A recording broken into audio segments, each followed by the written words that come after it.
Selamat sejahtera, kami dari kumpulan 11 ingin membentangkan tentang topik penderaan kanak-kanak. Ahli kumpulan kami mempunyai 9 orang iaitu Kuan Lilik, Vivian Tanyawan, Dong Sini, Tan Xiaan, Lam Yixuan, Hiu Yijun, Lin Simin, Tan Wenyan, dan Chua Wenqi. Saya Dong Sini dan saya akan meneruskan dengan pengenalan. Menurut Dasar Perlindungan Kanak-kanak Negara, penderaan kanak-kanak didefinisikan sebagai satu pencabulan atau pelanggaran yang serius terhadap hak kanak-kanak untuk berkembang dalam keadaan sihat dan bermaruah. Dasar Perlindungan Kanak-kanak Negara menggariskan 4 jenis penderaan kanak-kanak, iaitu penderaan fizikal, penderaan emosi, penderaan seksual, dan pengabaian. Penderaan fizikal membawa masuk apabila seseorang kanak-kanak dicederakan dari segi fizikal, menyebabkan kecederaan tersebut boleh dilihat pada tubuh badan kanak-kanak akibat kekerasan atau ejen yang disengajakan. Penderaan emosi pula merupakan apabila seseorang kanak-kanak dicederakan dari segi emosi dan menyebabkan gangguan boleh dilihat dari mental dan emosi kanak-kanak tersebut. Penderaan seksual boleh diartikan apabila perlakuan individu memaksa kanak-kanak melakukan hubungan seksual. Pengabaian boleh didefinisikan sebagai kegagalan secara berterusan untuk menyediakan keperluan asas kepada kanak-kanak. Sepanjang tempoh Perintah Kawalan Pergerakan PKP, aduan berkenaan penderaan kanak-kanak dan kekanasan rumah tangga telah meningkat sebanyak 111.2% pada bulan April dan dijangkakan akan terus meningkat. Hal ini kerana ramai wanita dan kanak-kanak berisiko terkurung dalam rumah bersama pendera atau boleh dikatakan masa berseketutukan dengan pendera meningkat, secara langsung menambah risiko konflik berlaku. Kes penderaan kanak-kanak dan kekanasan rumah tangga semakin meningkat adalah disebabkan masalah emosi pendera yang tidak stabil. Antaranya mereka mempunyai stres, perasaan bimbang, kemarahan akibat berbagai faktor sosial seperti masalah kewangan, masalah pekerjaan, dan sebagainya. Perselisihan faham dengan keluarga yang sudah lama wujud juga menjadi salah satu faktor yang mencetuskan berlakunya isu ini. Saya Tan Xiaan. Antara faktor penderaan kanak-kanak, hubungan dan komunikasi yang longgar antara ibu dan bapa atau ibu bapa dengan anak-anak juga menjadi satu penyebab membawa kepada kes penderaan berlaku. Hubungan yang lemah dalam sesebuah organisasi keluarga akan menyebabkan salah faham antara keluarga dan perasaan tidak gembira. Apabila salah seorang ahli keluarga memiliki perasaan dan emosi yang negatif, akan menyebabkan orang tersebut mengeluarkan perasaan dengan memukul dan memarahi anak. Ilmu pengetahuan dan pegangan agama yang lemah pada ibu bapa dalam kehidupan harian turut menyumbang kepada penderaan kanak-kanak. Ibu bapa yang kurang pendidikan atau memiliki ajaran agama yang lemah tidak mengetahui hak-hak sebagai seseorang anak. Mereka tidak mengetahui bagaimana menjadi seorang ibu bapa yang bertanggungjawab dan melaksanakan kewajiban dalam membesarkan dan menjaga anak mereka dalam kehidupan. Selain itu, isu penderaan dan stres memang suka dipisahkan. Stres dan tekanan yang berterusan dan tidak terkawal boleh menjadi punca utama, membawa kepada tekanan dalam diri, menyebabkan perasaan seseorang murung. Perasaan kemurungan merupakan kesan menghadapi tempoh jangka yang panjang daripada stres, pekerjaan, dan masalah pribadi yang ditimpa, menyebabkan gangguan dalam segi psikologi, fisiologi, dan akhirnya mencetuskan tingkah laku seseorang di bawah sedar atau bawah kawal. Sekiranya tekanan yang tidak terkawal berlaku pada ibu bapa, perasaan marah dan murung akan menyebabkan anak-anak menjadi mangsa penderaan. Ibu bapa akan memarahi dan memukul anak mereka untuk mengurangkan stres dan tekanan yang dihadapi, sama ada dalam pekerjaan atau kehidupan. Faktor-faktor penderaan kanak-kanak yang seterusnya ialah masalah kewangan. Masalah kewangan adalah sangat penting dalam sesebuah organisasi kekeluargaan. Masalah kewangan boleh menyebabkan ibu bapa bertindak ganas kepada anak-anaknya. Dalam zaman sekarang yang semakin mencabar dan taraf hidup semakin tinggi, ibu bapa memerlukan sumber pendapatan yang kukuh untuk membesar dan menampung kehidupan anak-anak mereka. Masalah kewangan boleh menjadi satu punca dalam pergaduhan antara ibu bapa dan anak akan menjadi mangsa dalam kes penderaan ini. Selain itu, persekitaran yang tidak sihat. Persekitaran yang tidak sihat menyumbangkan kepada penderaan terhadap kanak-kanak. Tumpuan yang tidak mencukupi kepada anak akan menyebabkan mereka merasa tidak selesa. Ibu bapa perlulah mengurus kehidupan anak-anak dengan baik dan melaksanakan kewajipan mereka untuk menjamin kehidupan anak-anak yang sempurna, bahagia dan selesa. Faktor penderaan kanak-kanak lain ialah anak yang tidak sah dalam keluarga.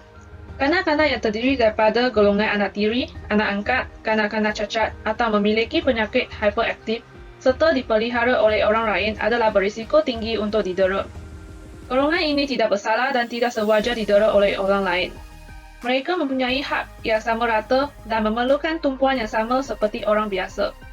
Oleh itu, kanak-kanak ini memerlukan prihatin dan kasih sayang yang sepenuhnya oleh ibu bapa, masyarakat dan negara. Nama saya Vivian Tam dan sekarang saya akan bentang tentang kesan penderaan kanak-kanak. Penderaan kanak-kanak akan memberi kesan negatif ke atas mangsa sendiri. Kesan yang pertama ialah kecederaan dari segi fizikal. Mangsa akan mengalami kecederaan fizikal akibat daripada pukulan atau hentakan yang kuat. Kesan penderaan kanak-kanak dapat dilihat dengan jelas melalui kecederaan pada anggota fizikal mereka, seperti luka di kepala, badan dan muka.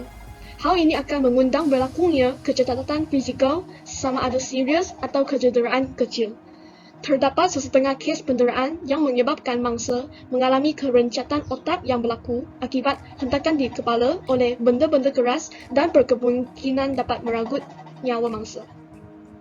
Di samping itu, mangsa juga berkemungkinan mengalami kecederaan dari segi mental. Hal ini berlaku akibat daripada penindasan kerana mereka berada dalam ketakutan dan mereka tidak dapat membantah untuk membela diri mereka dan mengakibatkan perkembangan emosi mereka terjejas. Sehubungan dengan itu, mangsa akan menerima tekanan emosi yang mendalam yang akan mempengaruhi kehidupannya sehari-harian kerana hilang kepercayaan ke atas dirinya sendiri. Sebagai contoh, mangsa akan menjadi lebih penakut untuk menghadapi masyarakat kerana trauma akan perlakuan penderaan ke atasnya. Salam sejahtera, nama saya Hu Ijin dan saya akan meneruskan bahagian kesan penderaan kanak-kanak. Kesan terhadap persekitaran keluarga berlaku apabila pendera melakukan abusive cycle dalam keluarga. Kesan penderaan boleh membawa kepada ketidaksempurnaan perkembangan dan keretakan keharmonian dalam keluarga apabila ibu bapa tidak menunjukkan model yang baik kepada anak-anak. Di samping itu, kehancuran perkahwinan juga salah satu kesan negatif. Keluarga akan kehilangan kawan dan dipinggirkan. Kesan yang paling ketara ialah kanak-kanak yang menjadi mangsa dianggap sebagai beban dan dikenakan hukuman. Ibu bapa mungkin berasa malu, lepas tu kerap bertukar kerja dan penempatan yang menyebabkan persekitaran keluarga terjejas dan anggota berpecah belah. Ketidakjelasan fungsi keluarga akibat daripada penderaan kanak-kanak membawa kepada kedengangan hubungan anak dan bapa, lahir anak luar nikah, perhubungan seks sesama adik-beradik dan sebagainya. Seterusnya, mangsa penderaan akan menjadi individu yang agresif dan defensif di masa muda. Anak yang membesar dalam persekitaran yang negatif akan menjadikan mereka liar dan cenderung untuk terlibat dalam permasalahan sosial. Pendera juga merasakan tekanan emosi hanya dapat dilepaskan dengan melakukan keganasan ke atas orang lain kerana kes penderaan yang dilakukannya terdahulu mungkin tidak mengakibatkan kesan negatif ke atas dirinya. Oleh itu, hal ini menyebabkan pendera cenderung untuk melakukan kes-kes penderaan atau buli dan menjadikan ancaman kepada masyarakat. Saya Lim Shimin dengan nombor metrik A165872 akan membentangkan tentang penyelesaian dari segi undang-undang terhadap penderaan kanak-kanak. Saya akan membandingkan penyelesaian dari segi undang-undang di negara Malaysia dan juga USA. So, di Malaysia, kalau seseorang itu telah disah mendera anak-anaknya, kanak-kanak tersebut akan diperintah supaya diletakkan di bawah penjagaan seseorang penjaga atau dihantar ke pusat perlindungan dan penjagaan. Manakala seseorang tersebut yang mendera anak akan dikenakan hukuman denda tidak lebih daripada RM1,000 Malaysia atau penjara tidak lebih daripada 5 tahun atau kedua-duanya sekali. Di USA pula, kalau seseorang itu telah disah mendera kanak-kanaknya, seumur hidupnya akan didaftar sebagai pensalah seksual kanak-kanak dan hak ibu bapanya akan ditamatkan. Selain itu, rekod jenayah juga akan direkodkan dan akses untuk diawasi kepada kanak-kanak akan dijalankan. Akhir sekali, pelibatan berterusan dengan agensi perkhidmatan perlindungan kanak-kanak juga akan dijalankan kepada seseorang yang mendera anak di USA. Penyelesaian menurut agama Islam. Bidang Al-Quran ada menerangkan tentang penyelesaian penderaan kanak-kanak. Sebagai contoh ayat 31 sehingga 33 dalam surah Al-Isra, dan janganlah kamu membunuh anak-anak kamu kerana takutkan kebapaan. Kamilah yang memberi rezeki kepada mereka dan kepada kamu. Sesungguhnya perbuatan membunuh mereka adalah kesalahan yang besar. Dan janganlah kamu menghampiri zina, sesungguhnya zina itu adalah satu perbuatan yang keji dan satu jalan yang jahat. Dan janganlah kamu membunuh diri seseorang manusia yang diharamkan oleh Allah. Membunuhnya kecuali dengan alasan yang benar. Dan sesiapa yang dibunuh secara zalim, maka sesungguhnya kami telah menjadikan warisannya berkuasa menuntut balas. Dalam pada itu, janganlah ia melampau dan menuntut balas bunuh itu. Kerana sesungguhnya ia adalah mendapat sepenuh-penuh pertolongan menurut hukum syarak. Di dalam Islam, anak-anak dilahir haruslah dijaga dan dipelihara dengan kasih sayang bukannya untuk didera. Tidak wujud istilah penderaan kanak-kanak, yang ada cuma istilah mendidik dengan kaedah yang digariskan oleh hukum syarak. Al-Quran dan Sunnah merupakan sumber terpenting dalam mencari penyelesaiannya. Menggerakkan penyediaan persekitaran yang sihat dan selamat untuk anak-anak. Memunculkan langkah-langkah amalan awal. Menyediakan pengetahuan asas kepada anak-anak untuk membolehkan mereka melindungi diri daripada pelabaian, penderaan dan keganasan. Penyelesaian menurut agama Buddha. Agama Buddha sering mengajar seseorang cara memperoleh untuk mencapai pencerahan. Agama Buddha menjaga seseorang cara menerangkan dera-dera dan menenangkan hati dan minda. Seseorang Buddhis yang baik harus mengingatkan dirinya untuk mengikuti Pancasila setiap hari. Pancasila adalah seperti berikut. Tidak membunuh, tidak mencuri, tidak berzina, tidak berbohong, dan tidak meminum arak dan dadah. Makna penderaan kanak-kanak telah menerangkan Pancasila pertama iaitu tidak membunuh. Berdasarkan Jalan Mulia 8 faktor di dalam agama Islam, seseorang dapat menyadari erti sebenar dan membawa kepada perubahan diri sepenuhnya. Jalan ini boleh membantu mengembangkan nilai moral seseorang dengan menghindari perbuatan keji dan mempunyai kualiti positif yang membawa kepada perkembangan mental, kerohanian dan diri sendiri. Agama Buddha sangat mementingkan kasih sayang dan kebenaran. Perkhidmatan kasih sayang dapat membantu mangsa untuk melepaskan emosi mereka. Hukum karma akan dikenakan kepada mereka yang membuat perbuatan jahat. Contoh akibat membunuh atau mendera kepada perbuatannya ialah pendek umur, kesihatan yang buruk, sentiasa berduka cita disebabkan oleh perpisahan dengan yang dikasihi dan sentiasa hidup dalam ketakutan. Orang yang mendera kanak-kanak ini akan jatuh ke dalam neraka. Bagi sesiapa yang jatuh ke dalam neraka, mereka akan mengalami derita yang paling berat dan tiada peluang untuk lahir ke dunia manusia atau dunia lain lagi. Salam sejahtera, nama saya Lam Yushen dan saya akan meneruskan dengan bahagian kesimpulan. Kanak-kanak seharusnya menikmati kehidupan dengan selamat dalam perlindungan dan jagaan yang sempurna, termasuk perlindungan undang-undang untuk melindungi hak asasi mereka. Kanak-kanak harus dibesarkan dalam persekitaran yang dibina oleh ibu bapa dan guru-guru yang sama-sama memainkan peranan penting dalam proses melahirkan seseorang individu yang sehat dari segi fizikal dan mental. Kanak-kanak seharusnya menjadi dorongan ibu bapa untuk terus berusaha dalam kehidupan, bukan seorang mereka untuk dimarah, dipukul dan didera bagi melepaskan stres dan tekanan ibu bapa.